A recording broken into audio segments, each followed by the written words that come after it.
Si je vous fais cette vidéo aujourd'hui, c'est un petit peu différent de d'habitude. Je ne vais pas vous parler de livres, je vais vous parler de séries.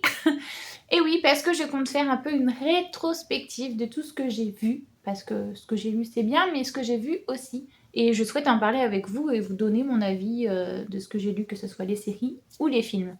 Donc je vais faire une série de 2 vidéos sur ça, 2 rétrospectives différentes, parce que je pense que sinon ça va être un peu long.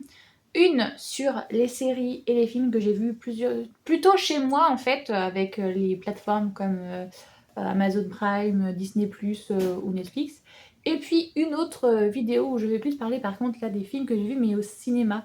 Donc voilà, ça serait en gros 2 pôles différents, mais toujours une rétrospective sur ce que j'ai vu.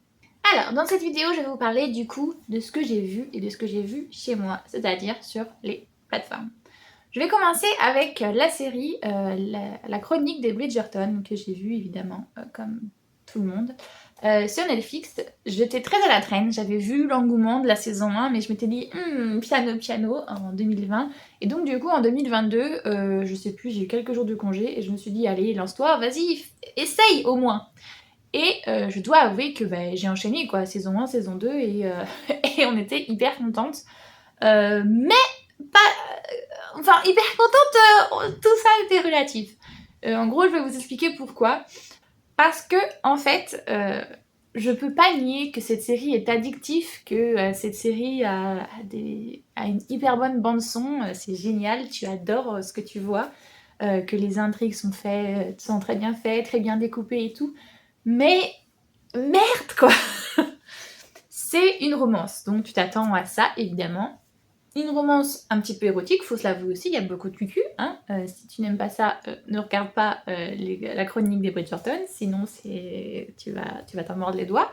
Mais ça ne me dérange pas parce que pendant très longtemps j'ai adoré la collection New Romance par exemple chez Hugo, et c'est pas ça qui me choque. Par contre, ce qui me choque, c'est certains messages qui sont passés qui me dérangent.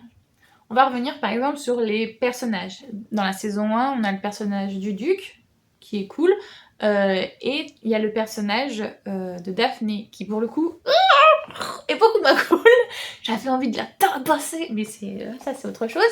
Et dans la saison 2, on a du coup le grand frère, j'ai perdu son nom, Anthony, qui j'avais envie de frapper, mais un tout petit peu moins quand même que, pareil, la personnage protagoniste, je sais plus comment elle s'appelle, la fille... dans la saison 2. Ah, j'ai perdu son nom. Tant pis. Mais voilà. Ça montre dans la saison 1 des jeunes filles cruches qui sont nées devant l'hôtel de mariage sans ne rien savoir. Et on s'attend à ce que tout se passe bien. Ben non les gars. C'est l'histoire, donc on est dans le Londres un peu en gros victorien et on est dans la bourgeoisie, l'aristocratie, non pas la bourgeoisie, l'aristocratie. Et donc en gros, c'est une jeune fille qui fait son premier bal des débutants et qui va être présentée au monde. Et en gros, pendant cette saison-là, le but, évidemment, comme toutes, c'est de trouver un mari. Sauf qu'elle ne veut pas n'importe qui, elle veut un haut gradé, mais elle est à la fois d'une famille très élevée, mais en même temps, il faut faire attention. Enfin bref, il y a plein de trucs d'aristocratie, des petits complots, des petits machins, bref. Donc elle va se mettre d'accord avec un mec qui, lui, par contre, est très haut gradé mais qui ne veut pas se marier. Ils vont faire semblant de se courtiser l'un l'autre pour qu'elle, en gros, elle a des prétendants plus haut élevés. Je sais pas si je suis claire dans mon truc, mais c'est ça l'intrigue. Et évidemment, petit à petit, on se rend compte que ils sont intéressés l'un par l'autre. Mon souci dans cette saga, ce n'est pas la musique, ce n'est pas les décors, ce n'est pas les costumes qui sont absolument magnifiques. Comme je l'ai dit tout à l'heure, ce n'est pas non plus le montage qui te rend la chose hyper addictive comme un page turner en livre. Donc j'adore. Mais par contre, c'est le message qui est véhiculé. On veut de plus en plus nous mettre des contenus féministes et tout. Et on nous met ça. Comme je disais précédemment, la gamine, à un moment, elle découvre qu'une personne est enceinte et elle ne comprend pas comment elle peut être enceinte alors qu'elle n'est pas mariée. Parce qu'elle ne sait pas comment on fait les bébés. On ne lui a jamais appris ce que ça veut dire faire l'amour et tout et tout. Et par contre, on la lance dans une chasse au mari. Y a pas un problème? Bah si, y a un énorme problème. Et il y a plein de trucs comme ça qui montrent justement un personnage de Daphné très naïf, qui ne sait rien et tout, et qui apprend de qui? Et du mec, évidemment, parce que celui à quel savoir, bah c'est le mec. Ça m'a énormément dérangée parce que, encore une fois, elle ne lui apprend rien, en gros. Euh, et, et voilà, y a pas, ils sont pas sur un pied d'égalité comme on peut le voir par contre dans... Parce qu'après, comme j'ai lu les bouquins aussi, ça me biaise. Euh, Malgré que ça soit une phase historique, on peut quand même créer des personnages parce que ça reste de la fiction, donc qui justement apprennent l'un de l'autre ce qui arrive dans d'autres histoires d'amour de la famille Bridgerton, et ça, on adore. Mais et puis il y a une scène dans la saison 1 qui est hyper choquante où mon gars, consentement, vous connaissez pas quoi. Hein.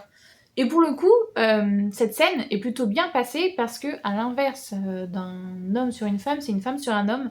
Donc ça a beaucoup moins choqué, sauf la sphère des féministes qui se sont outrées justement parce que, à partir du moment où la personne a dit non, c'est non, peu importe qu'elle soit un homme ou une femme. Et il y a une scène qui... C'est pas une scène de viol, hein, c'est une scène de sexe, mais il y a un acte où lequel la personne a dit non, et l'autre fait quand même. Et t'es en mode... Non. Enfin bref, du coup, la série, après la saison 2, se veut, alors pour le coup, un petit peu plus féministe, parce qu'on montre une femme qui justement ne veut pas se marier, ne veut pas faire comme les autres, nanani nanana. Mais pareil, il y a des choses qui sont agaçantes dans les personnages en tant que tels. Tony, j'avais envie de le taper avec ses principes à la con et de pas vouloir tomber amoureux parce que en gros, quand la personne meurt après, on est malheureux, donc il veut faire seulement un mariage de raison, pas de sentiment. Et elle, en gros, elle veut que sa sœur fasse un beau mariage, donc du coup, elle met Anthony en avant en disant que c'est un vicomte, tu vas, voilà, tu seras élevé socialement. Et elle se mettrait un peu en mode de gouvernante. Et il y a plein de choses qui sont mauvaises, toxiques, il faut parler, il y a de la communication. S'il y avait de la communication dans cette série, mon pote, on n'en serait pas là. C'est ça mon problème. Pareil, il y a d'autres protagonistes, enfin non, pas des protagonistes, non, d'autres personnages secondaires où on voit des relations se tisser les uns avec les autres, et c'est pas cool parce que s'il y avait de la communication, tout se passerait mieux. Je parle énormément pour cette série, je sais pas ce que ça va être pour les autres, mais bon, voilà. En gros, les chroniques, comme je l'ai dit, c'est intéressant, les Bridgerton. On les regarde vite, on les dévore, mais il y a des problèmes de fond, des gros problèmes de fond. Après, je vais vous parler de Shadow and Bones, la série qui est une adaptation de la série littéraire Grisha, que je n'ai pas lue. Donc pour le coup, je suis pas objective, mais si un petit peu, parce que je peux pas faire cette comparaison littéraire que j'adore souvent faire. Parce que je me rends souvent compte que c'est pas du tout la même chose que l'original, bref. J'ai regardé la série avec mon compagnon.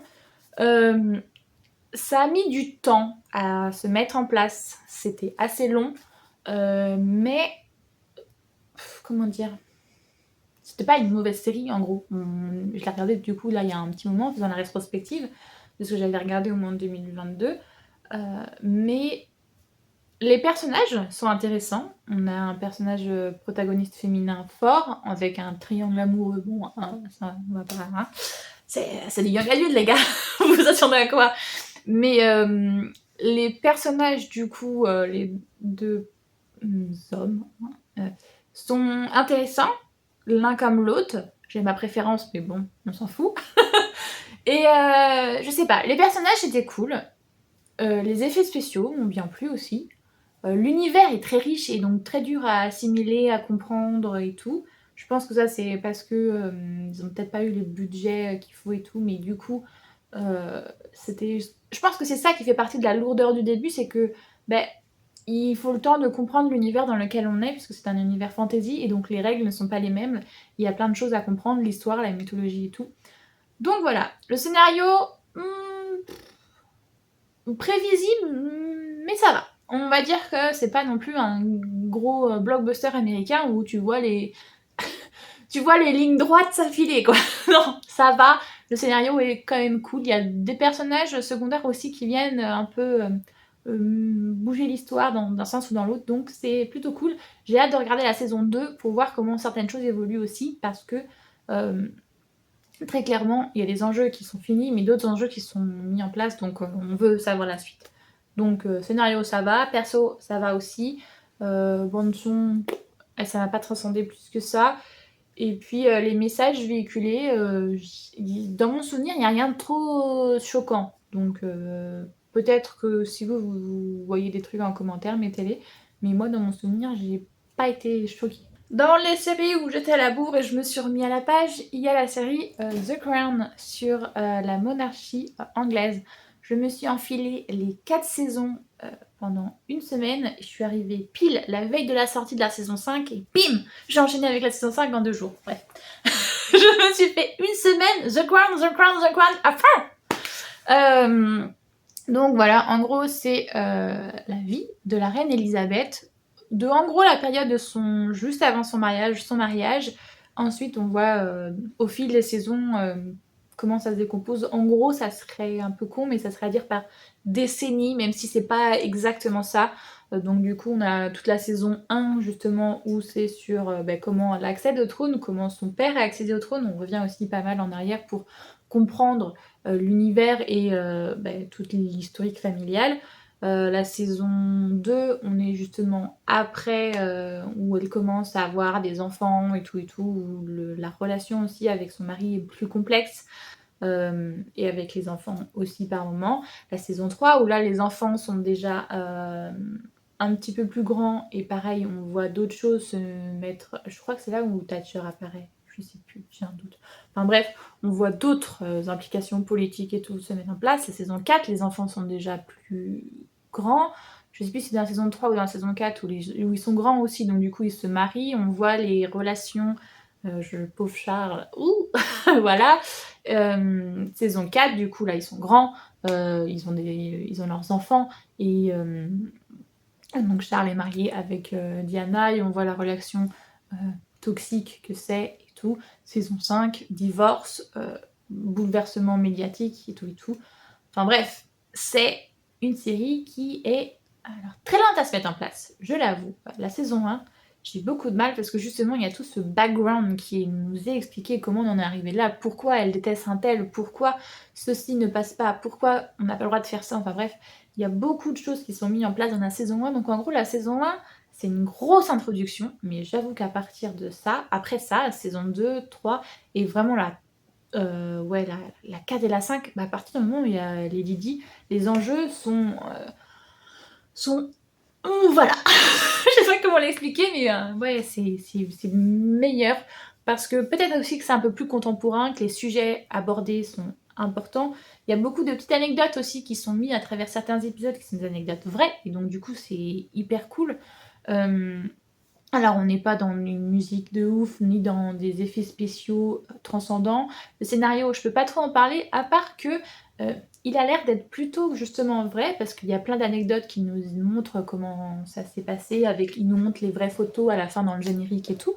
Donc, je suis plutôt contente, ça nous montre aussi pas mal le visage qu'on ne connaît pas, parce que justement la monarchie, c'est une institution qui se veut neutre et qui ne fait pas de commentaires, et donc on connaît un peu ce qu'on nous montre dans les médias, mais est-ce que c'est la vérité ou pas justement dans cette série où on nous montre que pas forcément.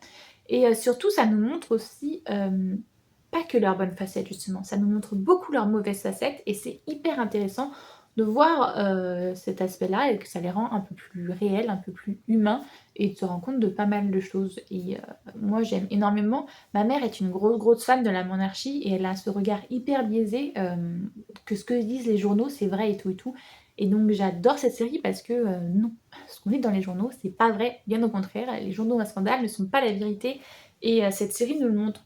Surtout qu'en plus, je sais plus dans quel article j'ai dit ça, mais justement il y avait Stéphane Bern, on lui avait demandé si on avait parlé avec la reine Elisabeth de cette série et si elle avait osé donner un avis. Et en gros, je sais plus exactement ce qu'il avait dit, mais il avait répondu qu'elle avait adoré la première saison, que la deuxième saison, quelques petites choses l'avaient un petit peu chiffonné, mais pas tant que ça. Surtout l'image que ça renvoyait de son mari, et qu'elle trouvait être un peu trop dure avec son fils aîné Charles, mais qu'elle était très impatiente de voir la saison 3. Et je me dis que du coup, si elle a sorti ça, c'est que les faits ne sont pas si... c'est pas tant de la fiction, elle ne peut pas dire qu'elle est contente et qu'elle a hâte de voir la suite si quelque part ça ne reflète pas la vérité. Je sais pas si je suis claire dans ce que je dis, mais voilà. Donc cette série, je l'ai appréciée, la preuve, je l'ai dévorée en l'espace un peu plus, on va dire 2 semaines en gros. Alors, on ne peut pas parler de 2022 sans parler de 2 grosses sagas qui sont sorties évidemment cet été, c'est-à-dire Les Anneaux de Pouvoir, que j'ai regardé, et House of the Dragon, que j'ai regardé aussi. Donc, Les Anneaux de Pouvoir, ça se passait sur Amazon Prime, et c'est... Comment dire ça? C'est un préquel? Ouais, non. Je sais pas comment trouver le bon mot, mais en gros, ce sont les origines des anneaux. L'anneau de Sauron, l'anneau de Galadriel et de Gandalf. Comment ils ont été créés, comment ils ont été instaurés. Et du coup, on revient dans le passé, bien avant Le Seigneur des Anneaux, la trilogie qu'on connaît de Tolkien. Donc, voilà. Comment vous dire que dans mon entourage, j'ai des énormes fans de l'univers Tolkien. Et donc, ils m'ont pointé mais énormément de choses qui n'allaient pas. Mais moi, c'est pas sur ça que je vais revenir puisque j'adore l'univers de Tolkien, j'adore Le Seigneur des Anneaux, j'adore les Hobbits, j'adore les films parce que je n'ai pas lu les bouquins et j'ai pas envie, j'ai la flemme, disons-le clairement, de lire les bouquins. Donc j'adore les univers que les films ont créés et du coup je me suis lancée dans cette série avec la fleur au fusil. Je me suis dit de toute manière j'ai pas la haine comme certains comme certains fans en voulant que ça soit exactement tout pareil au bouquin. Bon, je suis menteuse parce que je l'ai pour plein d'autres sagas quand c'est des adaptations comme ça où je suis en mode ah non mais y a pas ça, y a pas ça. Tiens, Immortal Instrument, enfin bref. Que je parlais dans la vidéo de Pal que vous avez déjà sûrement dû voir. Enfin bref, on revient, on se concentre au dit. Donc, les anneaux de pouvoir. En clair. Musique, ça va. Les effets spéciaux, c'était cool. Le scénario, plus que bancal. Et les personnages... Je m'explique. En gros, les personnages qui ont été introduits, des fois, ils ont essayé de faire des effets de suspense. Mais à trop vouloir faire de suspense, c'était un peu pouf. Hein. Clairement, il y a 2 personnages, on se demande qui ils sont dans Le Seigneur des Anneaux. On nous les introduit, on nous les montre comme 2 bons protagonistes, très clairement. On voit qu'il y en a un qui est très sombre et l'autre aussi, mais du coup, on ne sait pas qui est qui, et on ne sait très clairement pas. En gros, on cherche dans toute la série l'avènement de Sauron, le mal. Lequel personnage est Sauron? Et il y en a 2 qui sont potentiellement ceux-là et qu'on nous montre comme étant ceux-là, et du coup, voilà quoi. Il y a pas mal de fans qui reviennent dessus en disant que certaines choses ne sont pas possibles, on ne peut pas confondre parce que si, parce que ça. Il y a plein comment dire? Il y a plein de théories qui sont sorties au fil de la série parce que ils étaient en train d'entrechoquer les faits qu'on avait dans les bouquins et les faits qu'on avait dans les films, et cette série qui était pas très claire, en gros, ça concordait pas. Un peu en mode les animaux fantastiques et Harry Potter, il y a des choses qui concordent pas. Mais bon, c'est encore autre chose. Donc voilà. Et certains aussi étaient choqués. Il y a certains éléments comme les hobbits par exemple qui ne sont pas du tout représentés de la même manière. Et on dit oui, mais c'est parce qu'il y a eu une évolution du peuple. Enfin, c'est bizarre. Les pieds velus, c'est un petit peu bizarre. Il y a plein de choses comme ça qui sont mis et qui, bout à bout, sont bizarres. Et il y a un espèce de gros climax à la fin, en mode... je vous prends pour des teubés, très clairement. À un moment, il y a... J'essaye de pas spoiler, en vrai. Mais il y a un objet. C'est pas possible que ça arrive. Je sais pas comment l'expliquer autrement, mais il y a un objet qui passe de main en main. Et ce n'est pas possible que ça arrive. Parce que, justement, tout l'univers est magique et les gens sont censés sentir la magie et tout, parce que ce sont des elfes, enfin voilà. Et il y a un événement qui arrive qui ne pourrait pas arriver, qui n'a aucune logique. Déjà de 1. De 2, on nous fait des retournements de situation en mode « Ah non, c'est pas lui le vrai méchant, c'est lui le vrai méchant. Ah, puis lui, on croyait que c'était le méchant, mais en fait, non, c'est pas le méchant. » Et on nous le fait plusieurs fois. Donc, au bout d'un moment, c'est relou, hein, très clairement. Et il y a autre chose que je voulais dire, les caractères des personnages, qui sont, selon moi, un peu trop. Il y en a qui sont un peu trop loyales, t'as envie de leur dire au bout d'un moment arrête. Il y en a qui sont un peu trop hargneux, t'as envie de leur dire calme-toi, redescends d'un étage. Enfin, je sais pas comment dire, mais voilà, il y a des personnages qui sont, enfin la plupart, hein, sont surtout les protagonistes, on va dire. Par exemple, si je vous prends Galadriel, elle est trop fougueuse, elle est trop énervante, t'as trop envie de la taper parce qu'il n'y a aucune logique dans certaines de ses actions. Je vais parler longtemps pour toutes les séries, j'ai l'impression. Donc, on va se recentrer. En gros, pour tout ce qui est décor, effets spéciaux, costumes, je dis oui à fond. Franchement, on était trop contents de retrouver l'univers Tolkien, de retrouver mes petits hobbits, mes nains, mes elfes, mes hommes. Wouhou, content. Mais ça ne peut pas tout excuser.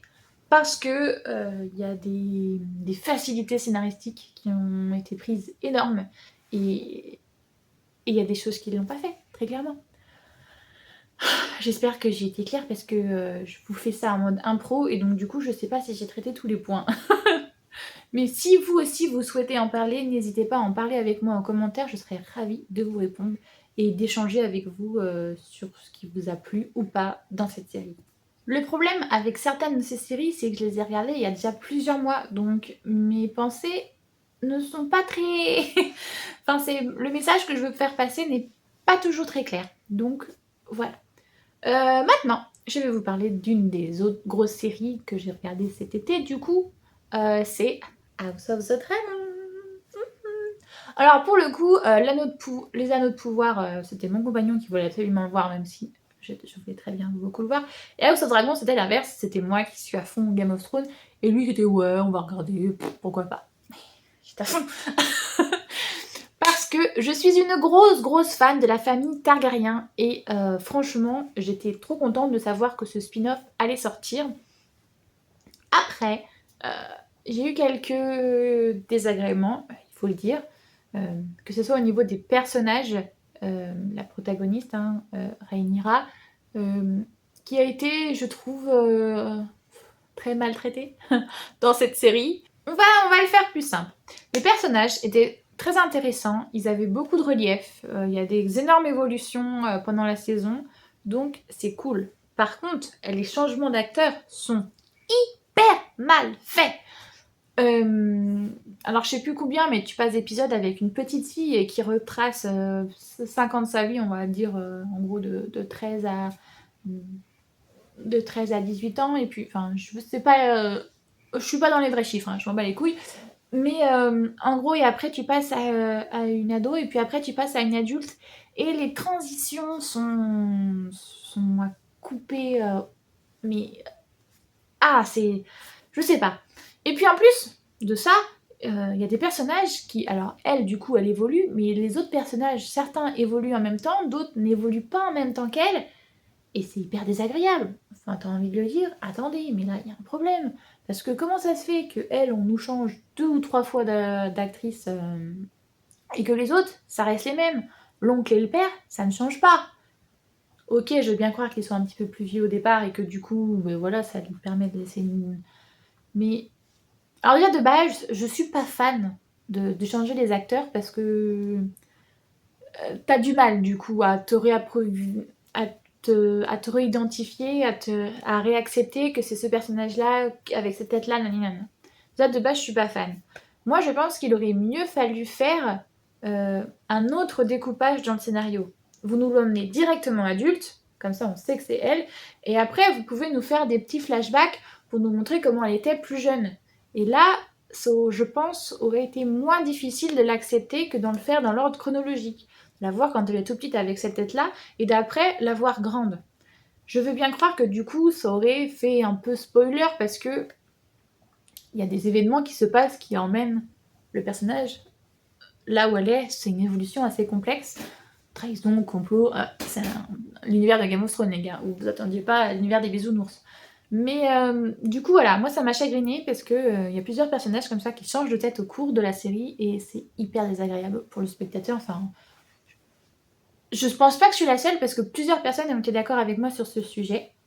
Après, on est dans du grand Game of Thrones, hein, au niveau trahison, relation, euh, complot politique et tout. Rien à dire. Pour moi, c'est au même niveau. Après, il y a des gros fans hardcore qui n'ont pas été toujours d'accord avec tout, peut-être, mais moi, en tout cas, la série, je l'ai appréciée. Il y a peut-être eu quelques petites incohérences, des petites choses que je comprends pas au vu des caractères des personnages, pourquoi ça s'est passé comme ci, pourquoi ça s'est passé comme ça. Un très bon message aussi au niveau justement des femmes, de la place des femmes qu'elles ont dans une société de base patriarcale et tout et tout. Donc voilà, malgré qu'elles sont régies par des lois et qu'elles doivent souvent plier dans cette série, euh, je trouve qu'il y a beaucoup de personnages avec un côté assez badass et qui ressort et c'est cool. Et ça fait du bien. La dernière série dont je vais vous parler, parce qu'après je vais pas vous parler de 3 films, c'est la série la plus récente que j'ai vue, c'est Wednesday. C'est mercredi de la famille Addams que j'ai regardé et dont j'ai adoré. En fait, j'ai été très surprise de moi-même parce que je m'attendais pas du tout, mais pas du tout à aimer. C'est pas ma cam, même que j'apprécie Tim Burton. J'ai regardé Édouard aux mains d'argent, Beetlejuice et plein d'autres réalisations. L'étrange Noël de Monsieur Jack, les noces funèbres et tout ça, les trucs un peu gothiques, je sais pas si c'est le mot exact, mais voilà, ça ne me dérange pas, mais j'en suis pas hyper fan. En règle générale, je regarde, mais voilà, non, je suis pas transcendée. Mais là, il y a eu quelque chose. Il y a eu un quelque chose de l'ordre du Teenage Movie, qui du coup m'a hypé de ouf. Donc l'histoire en gros, si vous connaissez pas, c'est l'histoire de Mercredi de la famille Addams, qui est une famille plutôt étrange pour être pour être à peu près clean. Ils sont tous de manière très gothique, hein, tous toujours habillés en noir, la peau très blanche. Leur garde du corps, c'est un espèce de Frankenstein. Lui, c'est un espèce de savant fou. Et voilà, on est très porté sur le corps, serial killer, meurtre et tutti quinti.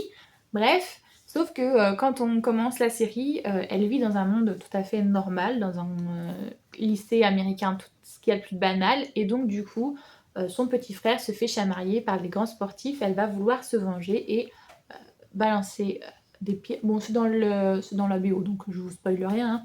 Va balancer des piranhas dans la piscine de ce sportif et donc du coup elle va être exclue pour vouloir tenter à la vie de ce jeune homme. Bref, et elle va arriver dans une académie justement spéciale de gens pas normaux, que ce soit les vampires, les sirènes, les loups-garous et toute autre créature qui existe dans ce genre à Nevermore. Et donc elle va rentrer dans cette académie, mais elle va se rendre compte qu'autour de cette académie, il y a une série de meurtres récemment non élucidés et que ça continue. Les victimes sont toujours de plus en plus nombreuses. Et donc, voilà, la série en gros, c'est une grosse enquête policière avec autour famille Addams, académie magique et, Teenage Movie. Du coup, c'est hyper cool, franchement. Il y a beaucoup de références à la pop culture, des références contemporaines très jeunes et très clairement, enfin, moi j'adore. Pour ce qui est des personnages, Mercredi, elle est juste à la fois géniale et horripilante parce qu'elle a des réactions qui sont pas humaines, mais en même temps, elle est comme ça. Sa meilleure amie, le loup-garou, pareil, elle est... Comment dire ça? On pourrait la croire superficielle et tout, genre le cliché de la pom-pom girl, mais en fait, pas du tout, elle est beaucoup plus profonde. Pareil pour celle qu'on considère comme la méchante, la peste, Bianca, la sirène, qui au final a bien plus à montrer Et c'est chouette, c'est intéressant. Le triangle amoureux avec les deux garçons, très clairement, aussi est intéressant. Mais après, justement, en étant une grosse fan des teen movies, il y a des choses que j'avais vues venir voir à 10 km. Donc voilà, là je peux parler maintenant du coup du scénario. Le scénario, il est à la fois addictif, mais pas imprévisible. Et c'est ça qui me dérange, parce que il y avait des choses un peu mieux cachées, les gars. En fait, il y a pas mal de... comment on appelle ça là, de gros zoom sur des choses. Et donc du coup, ben, tu sais que c'est un élément important de l'histoire. Et, euh, et du coup, il n'y a pas de surprise à la fin. Quand on sait c'est qui le vrai méchant, ben, j'avais déjà deviné c'était le vrai qui le méchant, quoi. Il n'y a pas de surprise. Donc voilà, il y a plein de trucs comme ça qui étaient en mode, mais les gars, vous nous dites la réponse là. Ou c'est pas comme un détective Conan. Moi, détective Conan, t'as l'enquête et tu sais pas pourquoi, et quand t'arrives à la fin, t'es en mode oh, mais oui. Non, il y avait pas de ça. Donc du coup, voilà. Il y a beaucoup aussi de choses justement sur la tolérance, sur la différence, un message à faire passer qui j'ai trouvé juste intéressant, pertinent et j'ai adoré. Donc franchement, je suis très pressée de voir la suite et j'ai hâte parce que donc comme je disais, il y a la tolérance, mais il y a aussi un petit côté féministe.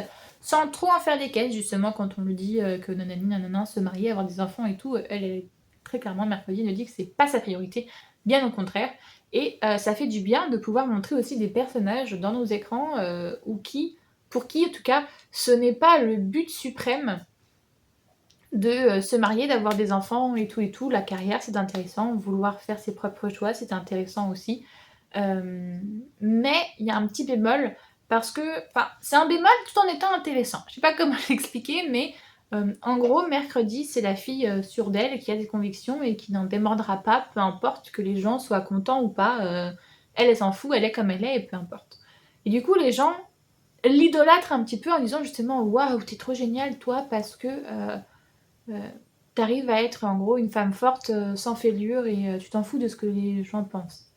Et d'un côté, du coup, c'est un personnage qui se montre intéressant, parce que penser comme ça, c'est bien. Mais d'un autre côté, on nous montre aussi que c'est pas parce qu'elle montre ce visage-là que c'est vraiment ce qu'elle ressent. Et du coup, j'étais partagée parce que c'était bien, et puis en même temps, ça apporte aussi ce côté plus profond du relief. Donc c'est aussi intéressant, mais du coup, ça casse un peu le... donc que dire de plus que les personnages sont cool, le scénario un peu prévisible, mais c'est addictif, les effets spéciaux, bon, hein, c'est un du movie, on n'est pas non plus sur du Avatar, comme je vous parlerai plus de ça. Mais, oh la bande son, si j'avais oublié la bande son, les gars, ah mais moi je l'écoute tout le temps maintenant. J'adore. Franchement, une bande son de fou, avec du Lady Gaga, avec plein d'autres références assez plus rock pour le coup. On adore. Voilà. Alors maintenant je vais vous parler de 3 films que j'ai regardés, je sais plus sur quelle plateforme exactement. Donc on a L'école du bien et du mal, que je sais est une adaptation de littéraire mais que je n'ai pas lu. Donc du coup j'y suis allée sans pression, pareil, je me suis dit allez hop, on regarde ça parce que ça a l'air d'être cool et je l'ai regardé avec mon compagnon et j'étais très surprise de me rendre compte que il ne voyait pas aussi bien que moi comment dire, les traits, les scénarios en fait. Il n'arrivait pas à le deviner aussi bien que moi que un tel allait être comme ci, un tel allait être comme ça, et un tel allait faire ci, et un tel allait faire ça. Donc j'étais très surprise, parce que pour moi ça se voyait, c'était clair comme de l'eau de roche. Pour la faire courte, en gros, c'est l'histoire d'une jeune fille blonde qui est en gros la Cendrillon. Hein, elle vit chez son père, mais c'est elle qui est maltraitée et qui rêve justement d'aller dans cette fameuse école du bien et du mal pour devenir une princesse. Et on a une jeune fille, on va dire métissée, avec des cheveux bouclés, donc voilà, assez typée, qui elle vit au fin fond de la forêt avec sa grand-mère et qui est traitée de sorcière parce qu'elle est l'archétype d'une sorcière.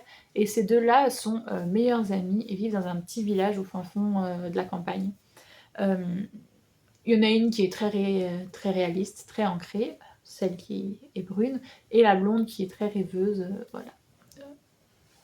Des gros clichés toutes les deux.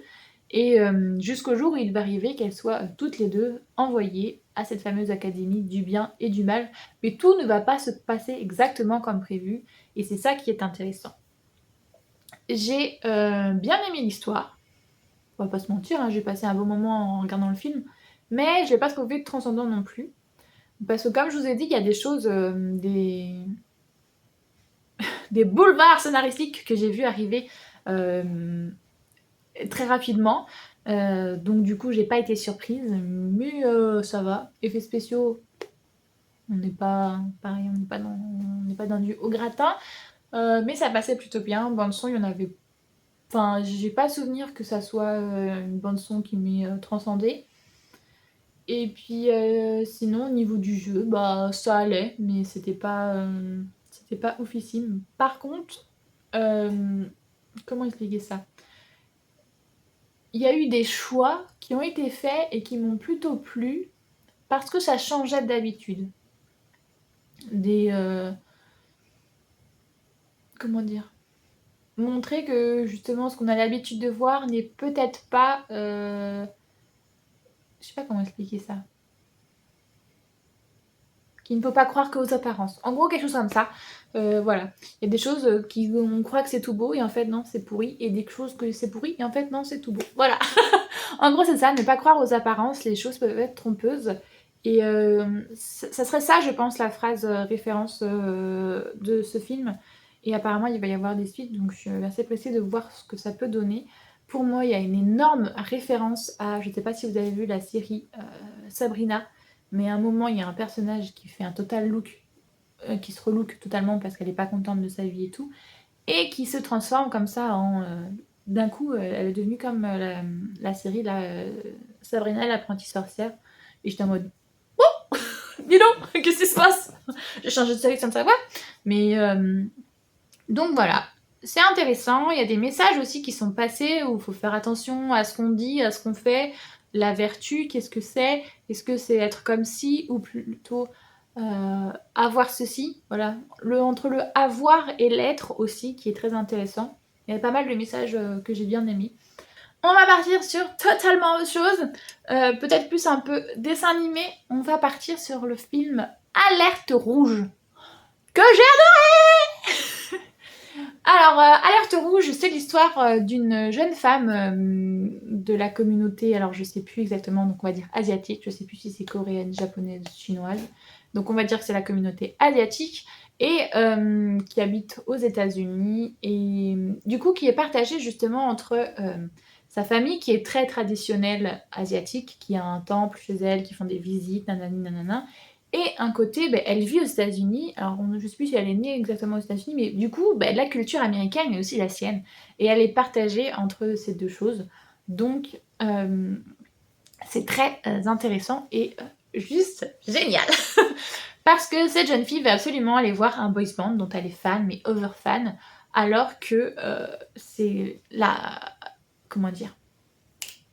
C'est l'archétype de la petite fille modèle avec les barrettes dans les cheveux, la petite jupe et tout, qui a toujours des très bonnes notes, mais qui est fan d'un groupe et donc elle va absolument voir ce groupe au risque de décevoir ses parents. Tant pis pour eux.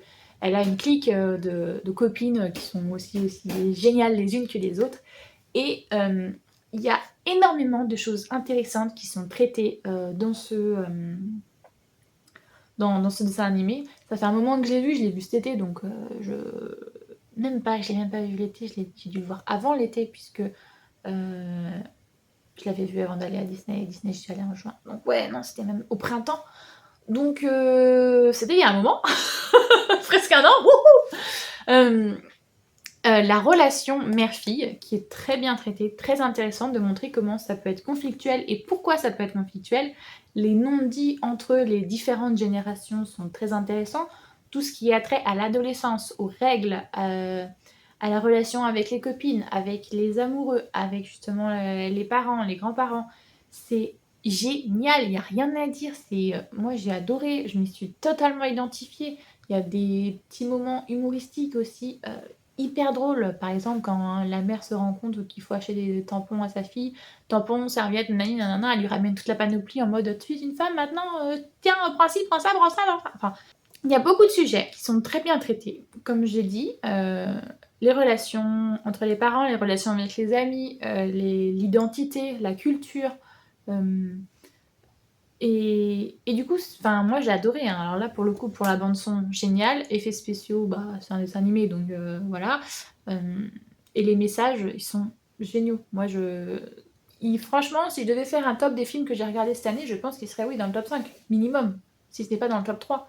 Parce que j'en suis ressortie, de ce film, je dirais pas transcendée non plus, mais oui, bouleversée, et ça m'est resté plusieurs semaines. Donc je pense, à partir du moment où si un film me marque autant, c'est qu'il a fait son taf, quoi. Donc moi je le recommande à 100%. Et le dernier film dont j'aimerais vous parler, qui a fait beaucoup moins de remous que celui-là dont je viens de vous parler, c'est La Mer des monstres, je crois, quelque chose comme ça, que j'avais regardé, je sais plus si c'est sur Netflix ou pas, ou Disney+. Je sais plus, bref.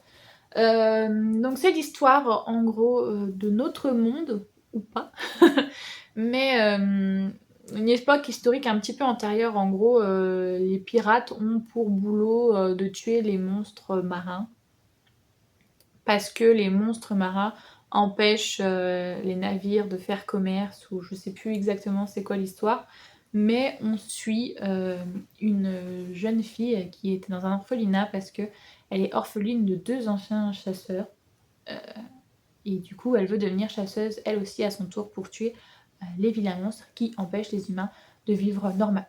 En gros, c'est ça l'histoire. Elle va se retrouver du coup apprentie chasseuse sur un bateau de pirates. On peut appeler ça comme... Pour moi, elle ressemble vraiment à l'archétype des pirates. Et on découvre du coup tout l'envers du décor de toute l'histoire, comment elle est traitée, et voir qui sont les vrais méchants. Est-ce que ce sont les monstres ou est-ce que ce sont les humains? Et ça, c'est hyper intéressant parce que justement, ce film a une très belle morale à propos de ça. Les personnages sont très bien traités avec des évolutions très différentes les uns et les autres, mais c'est franchement super. Il est franchement super cool. Comme je disais, il a une très bonne morale. Pour lui, si je devais dire une seule phrase, ce film, c'est l'histoire est écrite par les vainqueurs. Donc, ce qu'on te dit n'est la vérité que d'un seul point de vue. Et du coup, il y a... Il est très beau, voilà. Les protagonistes, c'est du coup un grand chasseur, et puis cette petite fille qui, avec ses yeux d'enfant, va se rendre compte que les choses qu'on lui a apprises ne sont peut-être pas vraies, et qui va vouloir ouvrir les yeux à ce grand chasseur et après à tout le reste de l'humanité. Donc, c'est cool. 100% c'est cool.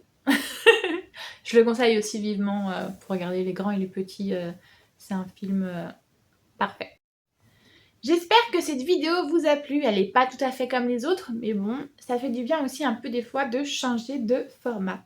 Donc si cette vidéo vous a plu et vous souhaitez avec moi en parler, il n'y a pas de souci, on peut en parler en commentaire. Si vous avez aimé, n'hésitez pas à liker, ça peut toujours que m'aider. Et puis si vous souhaitez voir le reste de mes vidéos, n'hésitez pas à vous abonner. Moi je vous fais tout plein de gros bisous.